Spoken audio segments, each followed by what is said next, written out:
বিসমিল্লাহির রহমানির রহিম। Shamil Islam Jibon from Saudi Arab, Riyadh city.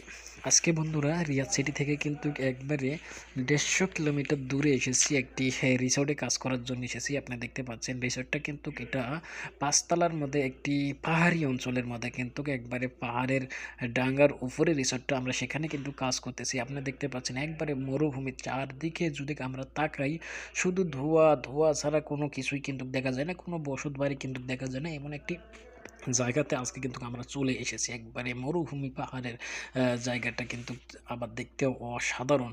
দেখেন আমরা যে রিসোর্টের মধ্যে আজকে কাজগুলো করতেছি, সেই রিসোর্টটার কিন্তু পরিবেশ পরিস্থিতি এত সুন্দর, সেটি বলার বাইরে। আসলে নিজ চোখে যদি সরাসরি বাস্তবে না দেখেন তাহলে কল্পনাই করতে পারবেন না এত সুন্দর রিসোর্টটা। আসলে সৌদি আরবেরা সবচেয়ে বিলাসিতা বেশি রকম পছন্দ করে, বিলাসিতা থেকেই বেশি রকম প্রাধান্য দেয়। সেই সূত্র ধরে কিন্তু দেখেন কীরকম একটি বিলাসবহুল রিসোর্ট তৈরি করছে পাহাড়ের চূড়ার উপরে। দেখেন আপনারা যদি দেখি ভিডিওটা ভালো লাগে তাহলে অবশ্যই লাইক কমেন্ট শেয়ার করতে ভুলবেন না। ধন্যবাদ সবাইকে।